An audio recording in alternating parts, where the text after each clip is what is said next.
Hello again, this is Books and Things, my name's Katie and this is my September wrap-up. September has been a weirdly long month for me. I feel like because I moved back from Bath and finished my masters and started a new job and all this other various stuff in my life, that the books I read at the beginning of this month, I feel like I read them a really long time ago. I read 11 books this month, and there's also another book I'm going to talk about in this video which I read at the very end of August and didn't talk about in my last wrap-up.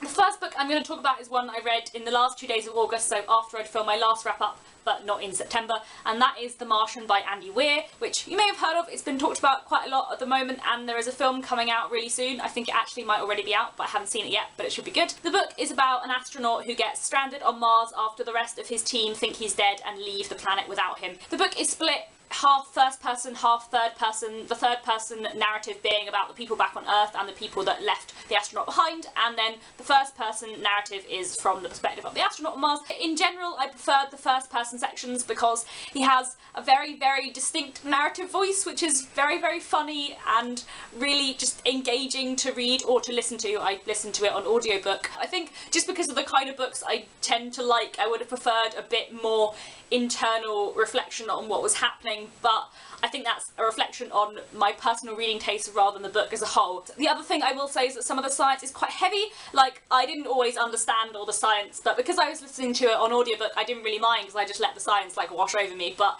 if you are not that sciencey and don't think you will understand or might be a little bit bored by all the science, then I think the audiobook is definitely good to listen to because you don't have to concentrate as much on the sciencey bits. But again, that's just my personal taste. Overall, I did really enjoy it. I found it very funny and really interesting and just quite a good, fun story to read. The next book I read was Time and Time Again by Ben Elton. It feels like I read this a really, really, really long time ago. The book begins in the year 2025, and a character, Hugh Stanton, an ex-military man, is sent back in time to 1914 in order to stop the First World War happening and to change the course of the whole 20th century. It deals with a lot of interesting questions of like history and turning points and what happens if you change one thing, like the whole butterfly effect thing. And as someone, I studied history in English at university and I'm really interested in history, so that side of it I really liked.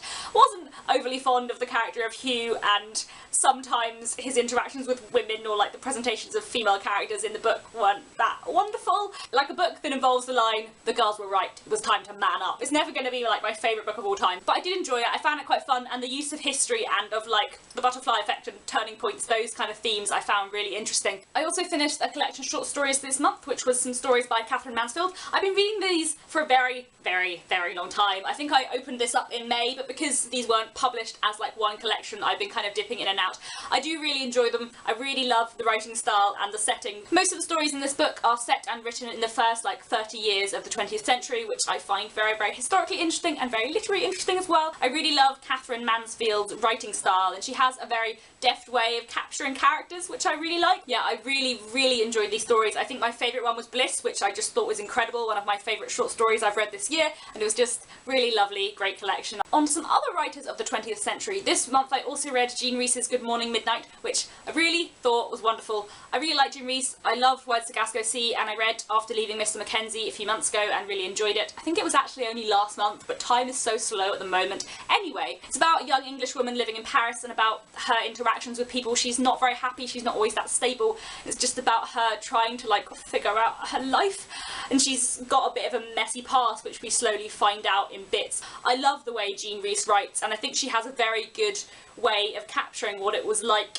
in like the interwar period to be alone as a woman. I just think it's really good, and yes, I want to read even more Jean Rhys. I also read Evelyn Waugh's The Loved One. I have a bit of a love-hate relationship with Evelyn Waugh. Like, I love some of his books, and I really don't like some of his other books. I'm so divided on him, and this is one of those books that I think was good, and I kind of liked it, but I also kind of didn't like it, and there's something deeply, deeply unpleasant about this book. It's about a young Englishman in America who becomes obsessed with this massive like cemetery that's connected with Hollywood, the place where all the stars get buried. So it's a lot about death. Like, this is a really, really morbid, weird book. In a way that Evelyn Waugh often is, it makes you intensely uncomfortable, although it's also really good and really funny, but when you don't want it to be funny. I think it's the kind of book that would divide people. You're not necessarily going to like it, but I think I liked it.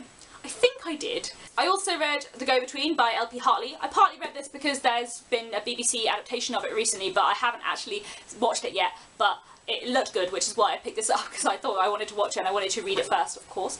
And I really loved the book. I thought it was great. It felt to me like Brideshead Revisited crossed with Lady Chatterley's Lover in a really, really good way. I probably liked it more than either of them. It's about this young boy, Leo, who's about 12, 13. He's from a kind of middle class background, and he goes to stay with a friend of his from school who is of a slightly higher class. He goes to stay with their family over the summer and meets his friend's elder sister. Marion is being pushed by her family to marry someone called Lord Tringham, but she enlists the help of Leo to send messages from her to a local farmer that it is quite clear to us that she's having an affair with, although it takes a lot longer for Leo to become aware of this. It is a really brilliant book. I really liked it because it isn't really about Leo, the central character. It's about what's going on around him, but he doesn't always realise that, which is very clever and works really well. I thought it was really good and really interesting, and I'm really looking forward to seeing the film, actually. I also read 3 YA books this month, which is quite unusual for me. That's more young adult stuff than I normally read. The first was The Rest of Us Just Live Here by Patrick Ness, which is a new release and is really, really, really brilliant. I loved it. It was one of my favourite books of this month. I was really so impressed. If you haven't heard about it at all, it's really hard to explain. It's like the John Green novel going on in the background of Twilight. So it's about some fairly ordinary teenagers, and there is lots of random supernatural stuff going on at their school, but they're not to do with that. They're just like the eyewitnesses. They're just like the bypassers who occasionally get caught up in this stuff, but it's not to do with them. They are not the chosen ones. That aspect of the book worked really well and I really enjoyed, but the thing that really, really impressed me about The Rest of Us Just Live Here was the way in which Patrick Ness deals with mental health issues. The central character suffers from obsessive compulsive disorder and his sister suffers from an eating disorder.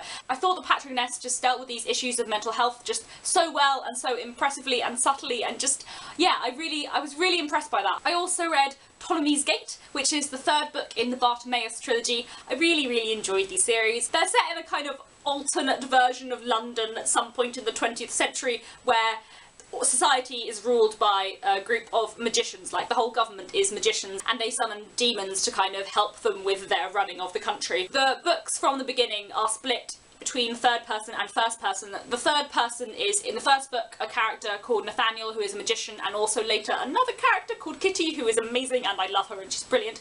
And the 1st person narrative is Bartimaeus, who is a demon and is absolutely hilarious, and his narrative bits also make very interesting use of footnotes in a really clever way. This book was brilliant. I thought it was a really, really wonderful roundup to the whole series. It was exactly the ending I wanted, even though it wasn't the ending I was expecting in some ways, and it was beautiful and moving and wonderful. I also read Fangirl by Rainbow Rowell. I quite like Rainbow Rowell. I read Eleanor and Park last year and really enjoyed it, and I also really like this. I probably like this more than Eleanor and Park.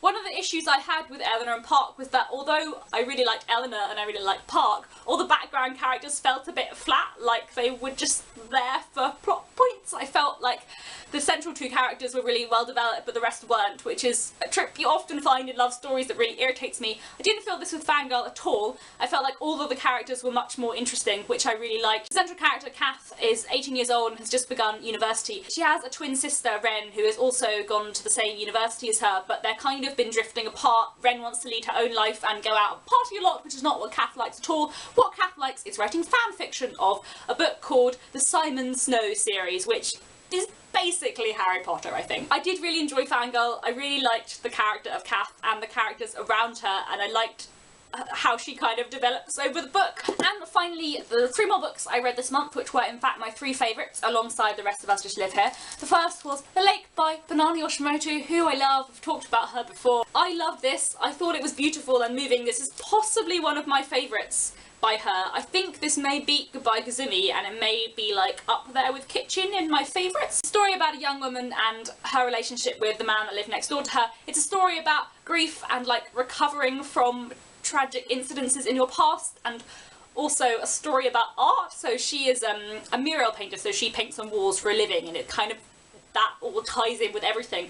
And they go to visit these old friends of his that live by a lake. The characters are so good, and it's just beautiful and lovely, and I felt really emotional, and yes, I like Banana Yoshimoto a lot. Next, I read Ali Smith's How to Be Both, which I've already spoken about like twice on this channel, considering I only just read it, but I thought this was really brilliant. It's a book in two halves. One half is the story of George, a 16-year-old girl in the 21st century who is recovering from the death of her mother, and the other half of the book is the story of Francesco, who is a Renaissance painter who is somehow kind of dragged from the past into the 21st century to watch George. It is brilliant, quite weird, a little bit stream of consciousness, but really, really, really good. Depending on what copy of the book you happen to buy, in some of them it's George's stories first, and some of them it's Francesco's story first. Mine had George's story first, and I just can't imagine it the other way round, which is interesting, because I preferred George's, and I saw on another booktuber's channel, One Book One Review, who I will link her video down below, and she said that she couldn't imagine it the other way round because she read it with Francesco's story first. And I think that's really interesting. I really want to know, if you've read this, tell me what way round you read it and what you thought of it, because I'm really curious. I thought this was brilliant. I thought the writing was incredible. I really now want to go away and read more by Ali Smith, because just like the themes and the writing and the characters and just everything, and it was good. Lots of themes of like breaking down binaries, both gender binaries and like the binary between like the past and present, and just, yeah, good stuff. Finally, the last book I read this month was Max Porter's Grief is the Thing with Feathers. This book is incredible. This is probably my favourite book of the month. I was so impressed by this. And I met the author last week at work and he was really nice, so like double win. It's a novella, I suppose, but it also feels like poetry and like a fable, and it's just so good. If you've heard of Ted Hughes' Crow poems, I haven't read all of them, but I've read a few, and if you've read like two, you know enough to understand this book, I think. Basically, this book is about a family where the mother has just died. So we have the father who is recovering from the loss of his wife, and also two young boys who are also recovering, and suddenly into their family appears the Crow from Ted Hughes' story to kind of try and help them recover from grief, and it's just weird but amazing and beautiful. So beautiful. Just the language and the writing in this is incredible. I read it in like 2 hours. It's a short read, but it's just so utterly beautiful. I can't even, oh my goodness. Right, I have to find a page, don't I? My wife shakes her head. She thinks it's weird that I fondly remember family holidays with an imaginary crow, and I remind her that it could have been anything, could have gone any way, but something more or less healthy happened. We miss our mum. We love our dad. We wave at crows. It's not that weird. This book, I want to recommend this to everybody. It is so utterly, utterly beautiful. So beautiful. So, those are all the books I read in September. There's quite a lot. I hope this video isn't too long. I have a problem with my length of videos in that I am incapable of being concise. Let me know in the comments if you have read any of those books and what you thought of them, and let me know what your favourite book of September was, and I'll be back soon with more videos, etc, etc. Have a nice week, do lots of reading, etc. Goodbye.